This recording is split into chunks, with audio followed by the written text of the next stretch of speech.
So, you know how both MSC and Margaritaville at Sea Paradise have been slammed with bad reviews lately, even getting unofficially crowned as America's worst cruise lines by travelers?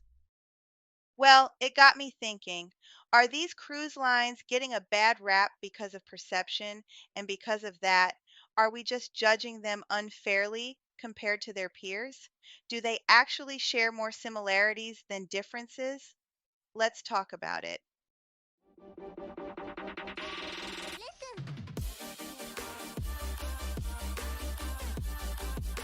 You're tuned into the Detours channel. Hey there! It's awesome to have you back to our channel, and if you're a first-time viewer, a warm welcome to you. Take a second and click that like button. Your support goes a long way in helping our channel grow. And don't forget to hit that subscribe button so you'll be the first to know when we drop fresh content. Now, no more delays. Let's get right into it. All right, bear with me here for a moment. I promise I won't be long. I'm going to use two hotels in my example, the St. Regis Hotel and the Holiday Inn. By the way, both are great hotels in their own ways. The St. Regis is all about sophistication, elegance, top notch service, and luxury amenities. It's a splurge, hitting around $800 per night, but you get spacious, detailed living spaces, upscale dining options, and even a personal butler with their famous St. Regis butler service. Now, on the flip side, we've got the Holiday Inn, a worldwide favorite for its comfy digs and a range of amenities for both business and leisure travelers. It's more budget friendly at around a little over $100 per night, offering various room types and practical amenities like comfy beds and modern bathrooms. But here's the thing, if you rolled up to a Holiday Inn and it looked like the St. Regis, wouldn't your expectations skyrocket? I'm betting they would. And if you flipped that same scenario and pulled up to a St. Regis that looked like the Holiday Inn, well, you get it. Let's talk about MSC first. MSC ships look as glam as those of Royal, Carnival, or Norwegian, setting the expectation bar sky high. But when the entertainment, food, and service don't quite hit the mark, disappointment sets in.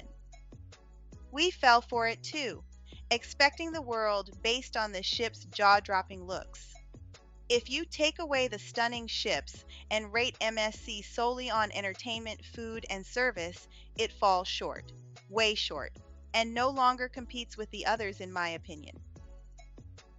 MSC has always been hit with bad reviews, so we honestly never thought about hopping on board any of their ships in the past. Even though we admired them, the last thing we wanted was to spend our precious money and week's PTO regretting a decision to cruise on what seemed like a beautiful floating disaster. This year we decided to give them a shot. And to be honest, we might have still given it a firm no-go, but they threw in a shiny new ship, slashed rates, a free drink package, Wi-Fi, and a $50 onboard credit. It was the best deal at sea since cruising got the green light to get back to normal. We could not resist, took the bait, and yes, unfortunately, our vacation was a bust. Given the ongoing problem of not so great reviews and MSC trying to pull in American consumers without really tackling the major complaints, it makes you question what's really happening here, you know? If you're specifically targeting a certain consumer group, logic says you'd study them, dig into feedback, and tweak things to match expectations, right? Well, they haven't. Instead, their strategy to snag more business involves rolling out gorgeous new ships, which is a definite plus, along with cutting prices and throwing in some cool goodies and giveaways. But how can they compete like this? Because a happy customer is a returning customer, or at least last time I checked. And so, the plot thickens. More on that in a bit. Margaritaville at Sea Paradise has now entered the chat, and yep, I'm calling it. Perception is doing a number on them too. Unlike MSC, Margaritaville is a newcomer to the cruise scene.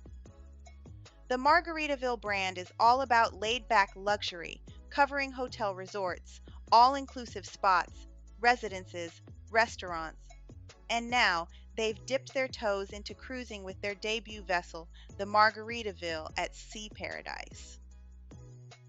Teaming up with Bahamas Paradise Cruise Line, Margaritaville made plans to debut their new vessel in May of 2022. The ship, originally named the Bahamas Paradise, got a facelift in Grand Bahamas and a new identity as Margaritaville at Sea Paradise. It runs 2-night cruises from the Port of Palm Beach to Freeport, Grand Bahama Island, sticking to its original route. Apart from a fresh coat of paint, a bit of wallpaper swapping, and some brand updates, not much else has changed on this 31-year-old ship. And here's the snag. If you know your way around Margaritaville hotels and resorts, you'll notice straight off the bat that this ship is a serious detour from their usual laid-back luxury vibe. So, when folks roll in expecting that slick, modern beachy style, they get hit with something less charming and, well, disappointment kicks in. No denying it, this veteran ship has seen its fair share of wear and tear. And even though the price tag suggests you're not in for a 5-star affair, the big, bold Margaritaville name sets a certain standard that, let's be honest, this ship doesn't quite match up to. Back in the days when this ship cruised as the Bahamas Paradise, I don't remember stumbling upon so many videos trashing the 2-day budget cruise. Why? Because folks had a clear picture of what to anticipate. They hopped on board with their expectations perfectly in sync with the price tag and usually had a blast. It was straightforward, just a speedy little island getaway, nothing more and nothing less. The ultimate mediocre cruise showdown.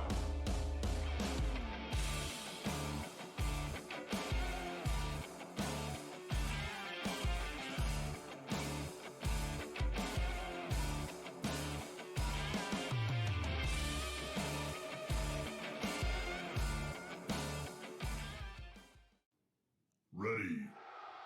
Fight. Now, removing both ships from the equation, if you compare the experiences between these two cruise lines, you'll notice that they both hover around the mediocre zone quite comfortably.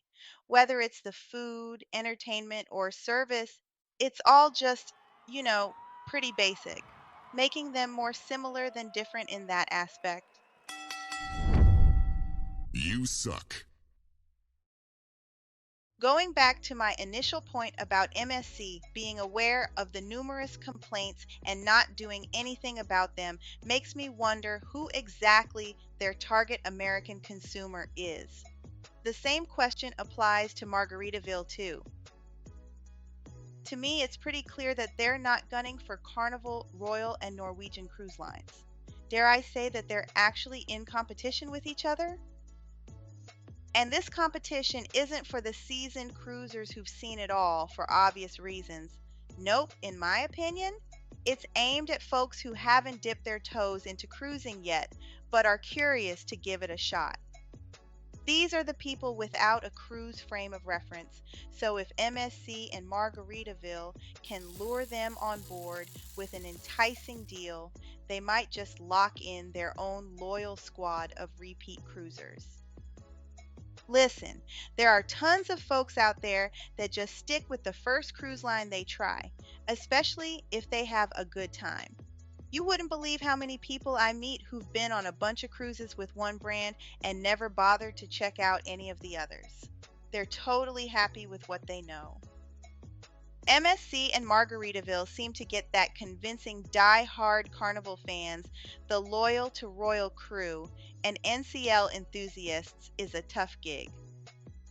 Those cruisers have already pledged their allegiance. Since the American cruise market is probably the biggest globally, why not go after the newbies? Newbies are the ideal customers because they don't have anything to compare, so they're not as critical and are genuinely more excited about the whole cruising experience. MSC and Margaritaville might be serving up experiences that are just decent enough to get these newbies hooked for a second round. Pretty clever move, if you ask me. Unfortunately, for those of us who aren't loyal to a specific brand and like trying different things, it gets us into some trouble. We end up forking over our hard earned cash for mediocre food, blah entertainment, and so so services. The cruise lines are laughing all the way to the bank because they get paid whether we enjoy ourselves or not. Even if we don't come back for seconds, there's a sea of new cruisers out there ready to take our place and keep the cash flowing. It's a win-win for them, a bit of a bummer for us.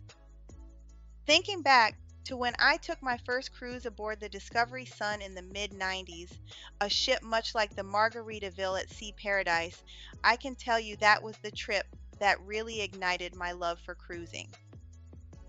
This cruise was a quick 4.5 hour jaunt to Freeport, Bahamas. When we arrived, we were then whisked away to an all-inclusive resort for a 3-day stay before heading back to Fort Lauderdale on the same ship. Crazy thing is, we didn't even get a cabin for the cruise part. Just rolled with it. With zero cruise experience to compare it to, the trip was a blast. Sure, the ship wasn't as fancy as the big modern ones I'd seen, and the food and service were probably just as mediocre, but I didn't label it as terrible back then. I can't even imagine what my reaction would have been if I'd hopped on an MSC type vessel instead. So, thinking it over, it's possible we were just the accidental casualties of the situation.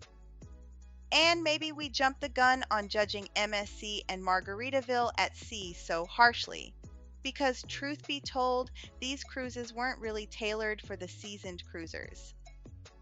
They're more geared towards the folks who are new to cruising, don't have a benchmark to measure against, and can appreciate what's on offer without any lofty expectations because they don't have other experiences to compare. Otherwise, how else do you explain these well-known brands falling short in such a spectacular way? Well, anyway, it's just a thought. Am I way off here? What's your take on it? Do you think perception is playing a role in how these cruise lines are being judged? Do you think MSC's beautiful ships and Margaritaville's big reputation is causing seasoned cruisers to expect way more than we should? Or is it more about them needing to step up their game to match their own brand image? Do you think seasoned cruisers are even the target audience for these brands? Whatever you think, drop down in the comments and let us know. We would love to hear from you. Thanks for hanging out with us today. Don't forget to like, subscribe, and hit that notification bell. Until next time, smooth seas and happy cruising.